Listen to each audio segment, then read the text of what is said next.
Now, I want to add one more component here. Let's say you don't want to give a feedback in the text format. Rather, you want to redirect your students to judge on their own and see what they are doing, it is correct or not. Maybe that technique is not valid for all, but some students can definitely make best use of this. For example, if I go and add a graph component with this, and on the graph component, you can just click on edit. And here you can show the correct expression graph, which is actually correct for that question. So it was, I think, x power 4 minus 4. So, and what you can do, just click on this, change into maybe dotted or dashed, or reduce the thickness if you like. And or you can also hide it if only you show if student is submitting something. Otherwise, maybe student get this as an advantage, but up to you, whichever way you like. But I'm going to just show you what I thought, which may help students. So right now, what I'm doing, I'm entering already a correct answer, but I'm also recording here what student is going to enter.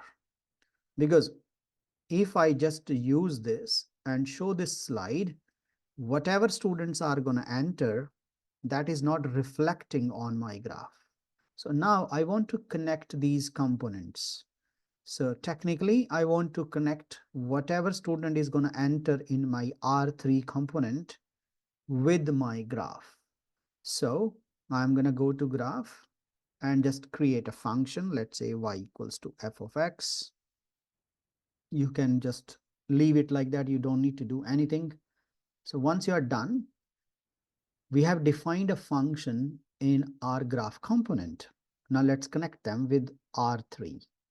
So you have to go here on this graph computation layer and just choose that what it is, because it was a function f. So we have to define the function over there, and now you just connect it.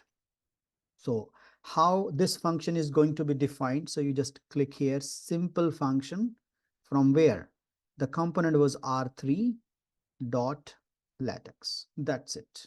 So this is the only thing you have to do if you want to connect your input box with math. No matter you are checking the answers or you are asking your students to even plot the graph. So let's see this result. So as soon as I type, I can see my graph. So this is another way of suggesting students whether what they're doing is correct or not. Let's say they end up writing only this, they can see it here visually that no, this answer is not correct. So they have to simplify maybe further, or they need to know what item they are missing. So look, once their answer is correct, so both ways they receive the feedback. You can hide this feedback if you don't want, but at least they can see the graph is matching perfectly with my answered graph. And you can adjust the window size, and like this is another way of doing it. And I definitely do it in my lessons most of the time. Whenever students have this opportunity to see what they are doing, you can label X and Y here. You can control step size. You can actually control your window. If you like, no, I don't want to show from -10 to 10. I just want to show from -5 to 5. That's okay. Lock it and done. You see a better version of your graph. I forgot to highlight arrows. I like to show arrows on my x-axis and y-axis. So look, it's a standard graph. You can hide the grid if you like, but let it be there. So this question is just a next version of the previous one. If you think, no, I don't want to use this, click it and hide it. As I said, hidden, true, and read only true as well, because the correctness is not being checked here. Unable to find a component variable. Oh, sorry, my spelling is wrong. True? Yes. So I was saying if you want to check the correctness, I'm not checking the correctness from this, but rather I'm checking from the input box. That's why it is hidden right now and it is not checking the correctness from there. It's only going to work the way how we did earlier.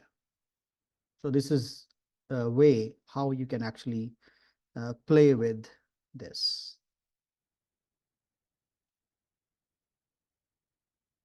It is really useful for high school students if you are teaching graphs, graph transformation especially. Let's say you are asking them to have enter a function with the transformation. So if you're okay with that, let me just do that for you. So I'm going to add, you can copy this, just copy from here and bring this component, and math input also you can bring the same one. So you don't need to create new component one more time.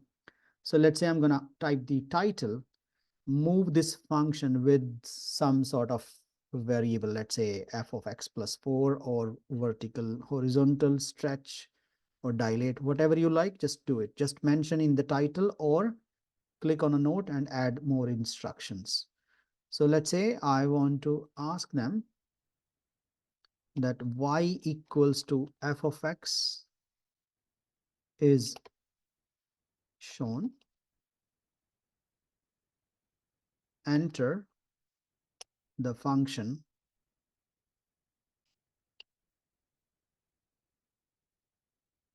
or enter the equation of the function or expression to match something else. I'm just gonna change it so that student can enter what they like. So on a transformation.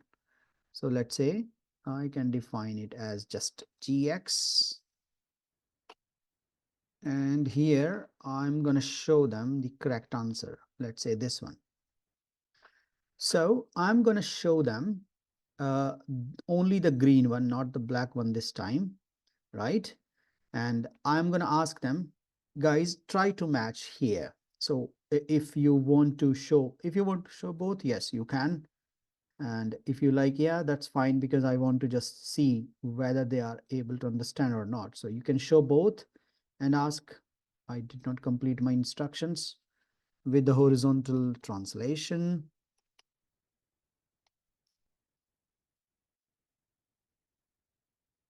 3 units, let's say, or find the units, let's say, or k units, and then they're going to enter that k number. So you can just highlight that, right? And then as we already connected both components, right? So if you see here, and now they can enter whatever they like, they can see the graph, but they have to find out what is going on with my function. See, if I'm entering in f, because it is not considering the same way as we did. So in order to do that, there is a smart way to do, because here you go and just change this number to k. Because if k is 3 and set up the value for k, 3, they're not going to see this. But what we are going to do, we are going to check that answer is correct, not for the function, rather only for the number. So I'm going to just click number here, k, and then R3 dot numerical value. That's it. So whatever number they're going to enter. So let's say you can show it here. Let f of x minus k. Determine the value of k. So that is a question, for example. So they just need to know, okay, what is happening. If they enter 2, this is translated on the right side. If they enter 3, this is gonna move towards more right. If they enter -3, they're gonna see what is happening. I think we are not showing the actual graph there. Let me see why it is not visible. Oh, because we connected number.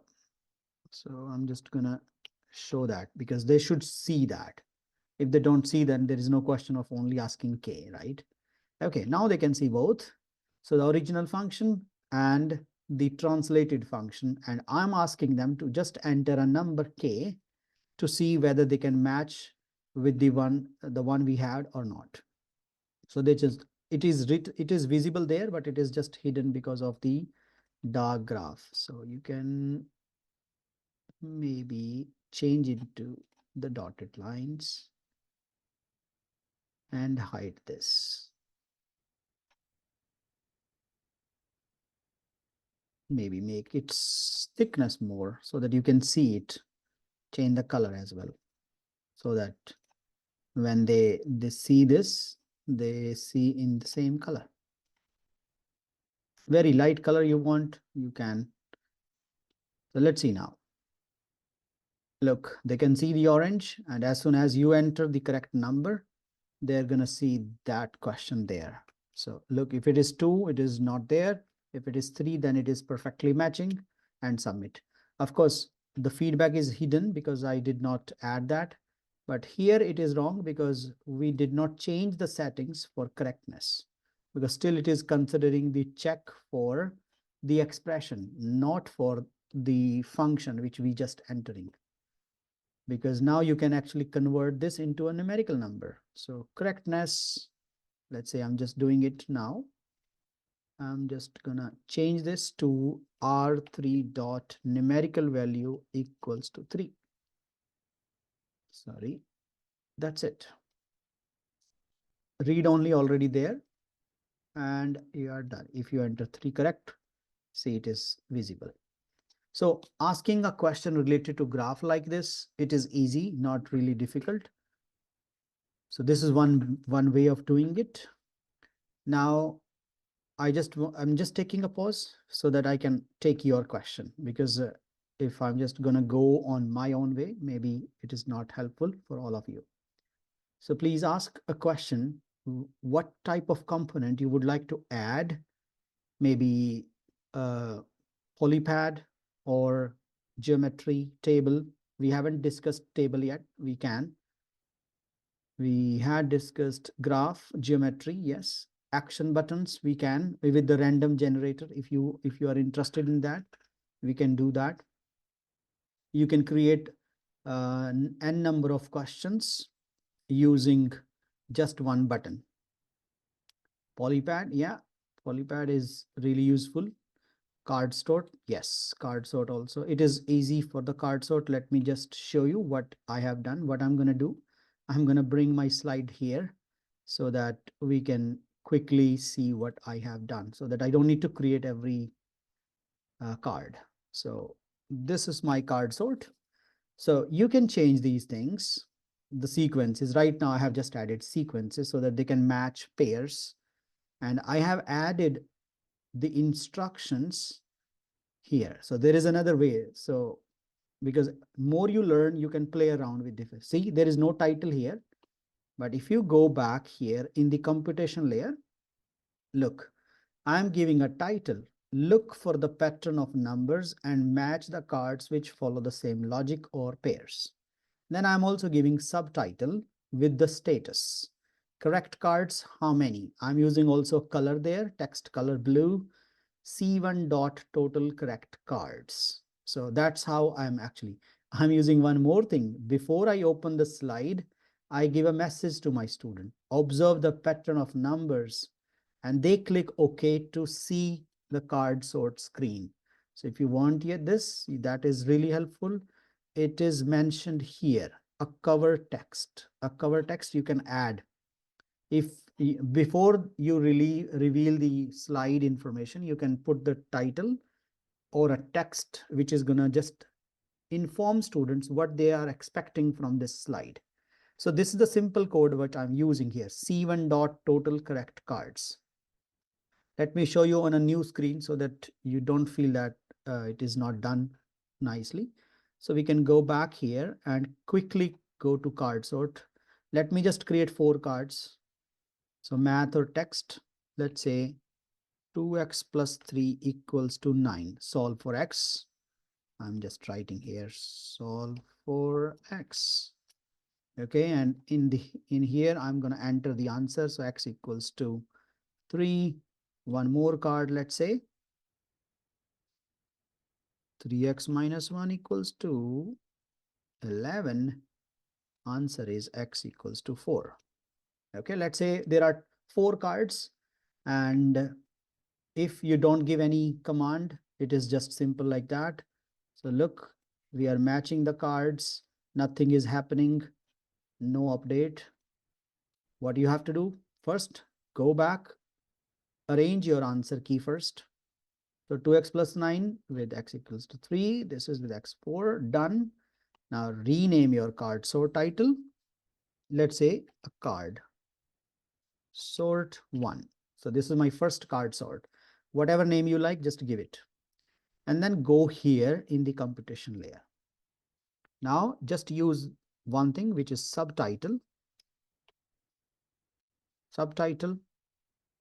And now in double quotes, just show the status or correct cards equals. So it is going to fetch the information from somewhere else. And how? It is getting the information from the name card sort. So I'm just going to use here, because when we connect things, we have different ways to use. So one of the way is just use this $sign and these curly braces. Now if you add card sort dot, when you click dot, you will see the options or the properties of that particular component which are associated with it. So right now we have total cards, or we may have total correct cards. So look, let me just add that as well. Total cards equals, again I'm using $sign with curly braces. Enter the component name dot total cards, right? And so that's the subtitle we are going to show. Let's see the preview.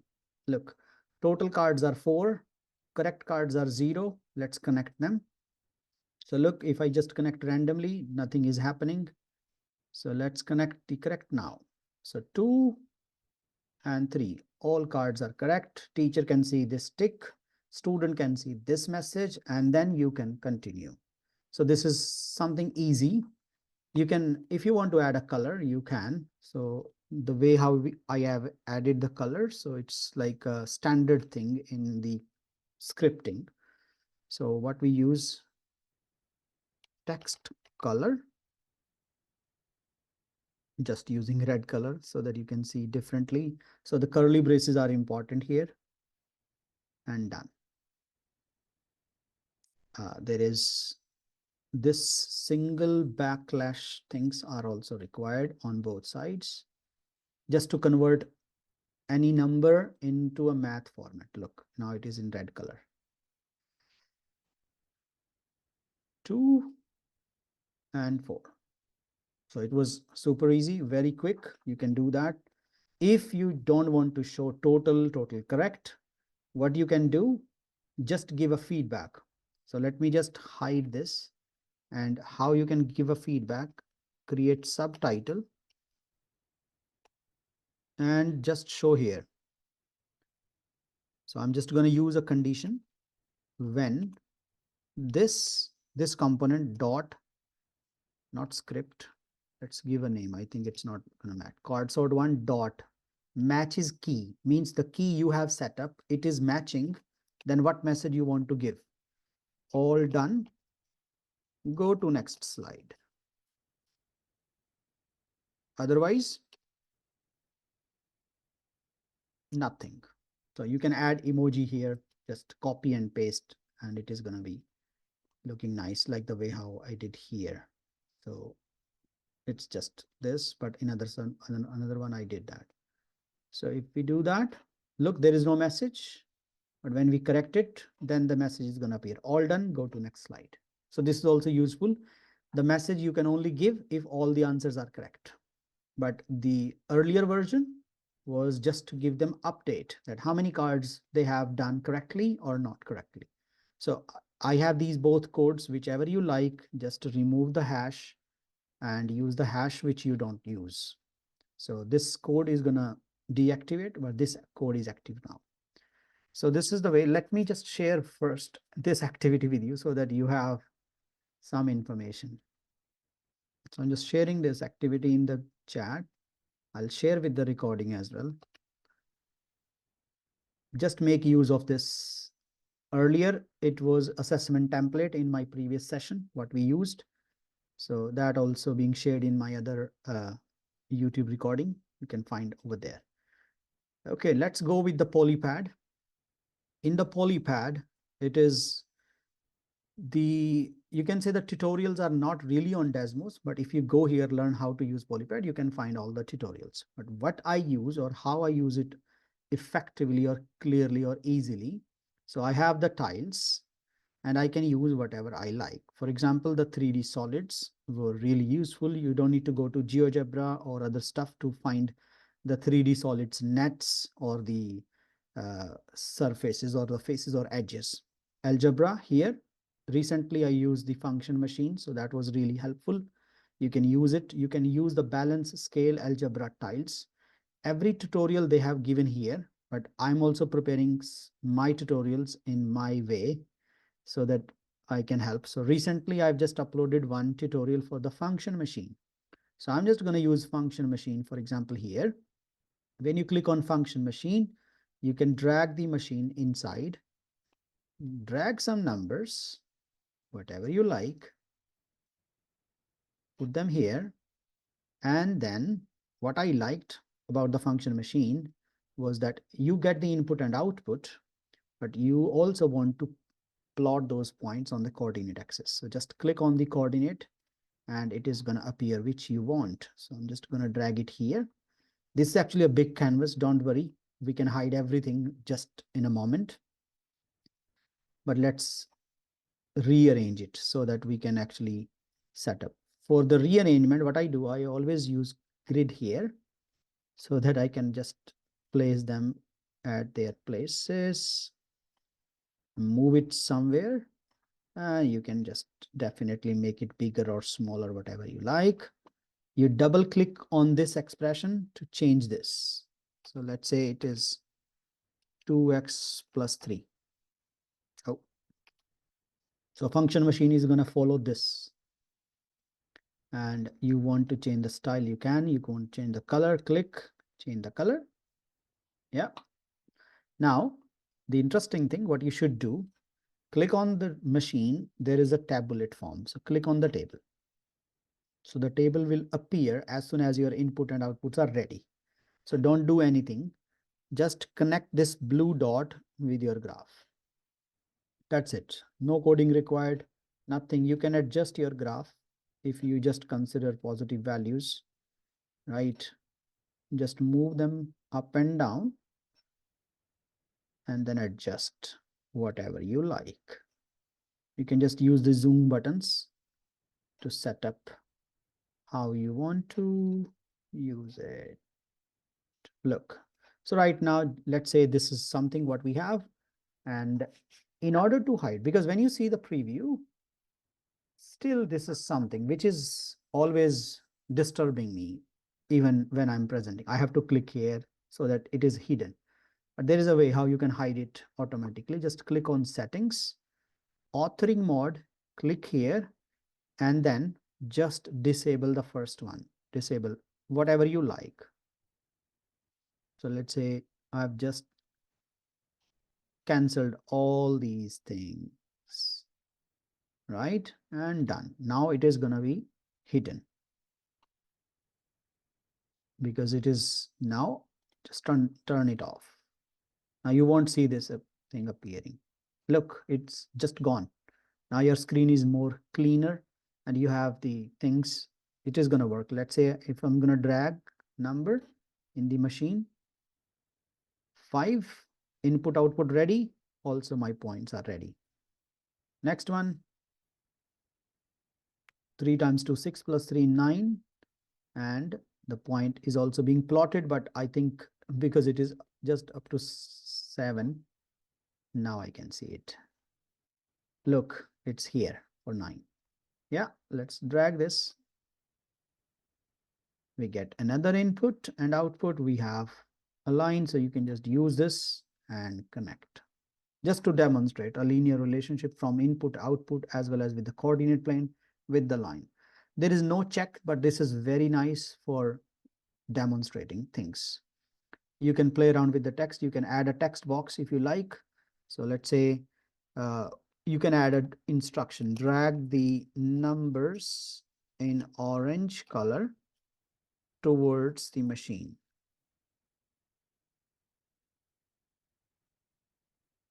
That's it. So you can add whatever you like, but I'm just adding a text just to give them an instruction.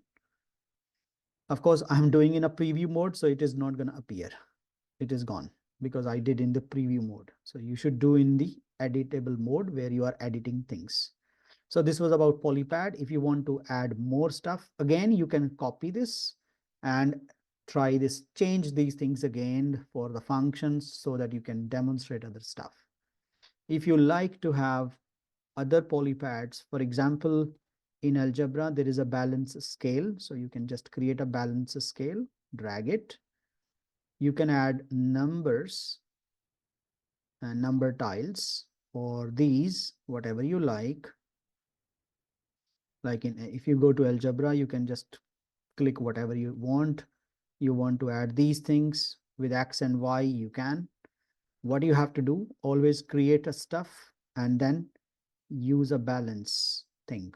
So there is always things you have to turn the authoring mode again in order to change things. Right now it is off. So when you edit any activity, you have to go here and just click on the authoring mode so that you can make these changes. And if you don't want to, just off it and your slide will be ready. Try to play around and see if you can find the solution from their own tutorials or just ask me. I'll just take a pause now and take your questions because I don't know if one particular thing you are wondering, because I try to cover few things today with numbers, algebra, graph, geometry, polypad, card sort. Table we did not discuss. If you are interested, we can quickly go and see the table things as well. Okay, if I don't see any other question, I'm just going to show you how to use table and how we can connect tables with, let's say, with graph or with just a question. So let's say I'm just going to create questions here and responses here. So you can ask, let's say, different types of questions on same screen with different styles. Let's say one linear equation. Let's say next is just for the exponent. Right. Let's say next is something about more complex fractions, or let's say just about log. So whatever you like, just type, because it is the table by default is working for LaTeX, means everything you type, it is going to work in math format.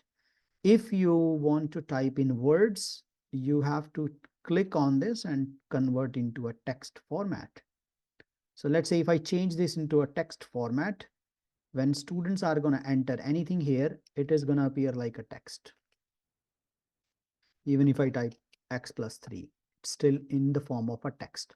But if you want, you can just click on the single back tick here, and now I can type in math as well. Even it is a component with text. So I have this method, so I use it a lot. But if why I'm saying, let's say you want to give some instructions for each question. Let's say here instructions. And then you are asking responses on the next column. So click here, add a new column. So here I'm writing solve for x, simplify, evaluate. Right? So instructions are done. You cannot interchange these, but if you want to delete and you add a column on the left, you can. So let's say solve for x. Oh, it is written in math. So we have to change into a text. So just quickly writing solve for x, simplify. So on a same screen, you can ask multiple questions. In PowerPoint, it is really tricky how you can type different things. Evaluate.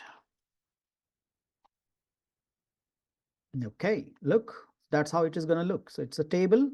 This is a place for students' answer. This is a question. This is instruction. So you can modify, you can add other components. Let's say you want to add a sketch so that you can demonstrate how these answers can be obtained. You can add instructions using a note component just to decorate your slide nicely. Just add a general instruction here. Let's say solve these questions in your notebooks, right? Notebooks, and enter the final answers only. Really nice for self-assessment or a formative assessment tasks. So general instruction written, they are going to see the question on a same screen.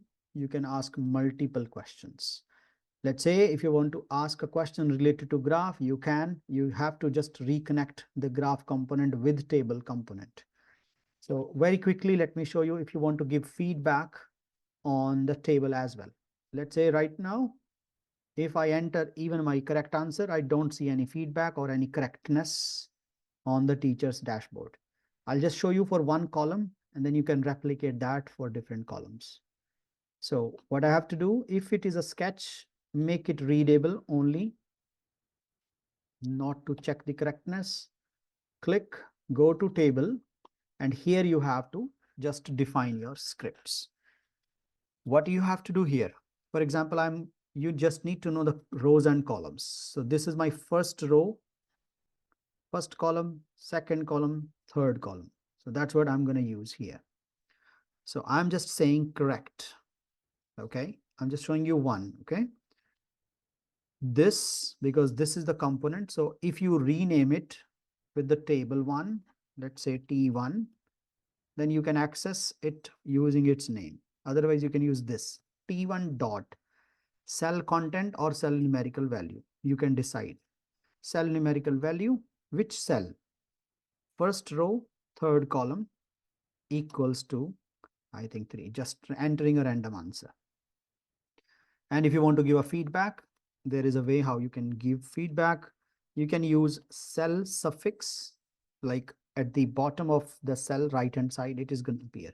Cell suffix, same 1,3, give the condition when, just copy the condition you gave earlier, paste here, use double quotes. Whenever you give conditions, you have to decide which is going to work with numbers or not. So right now this is a text, so I'm going to use correct. And otherwise, nothing. I don't want to show anything if they enter something else. So look, so this is my, you can give a title here, answers and instructions, right? Click on preview. Let's see, x equals to 3. I'm just writing 3 because I have entered 3. Look, as soon as I enter 3, the suffix is going to appear correct. So this is how you can give immediate feedback. And teacher can see it is correct. Yes. So you can replicate this for other components. But remember, correct is only one component for all the cells. So you cannot say correct only for one cell. But if you're only checking for that cell, just leave it like that.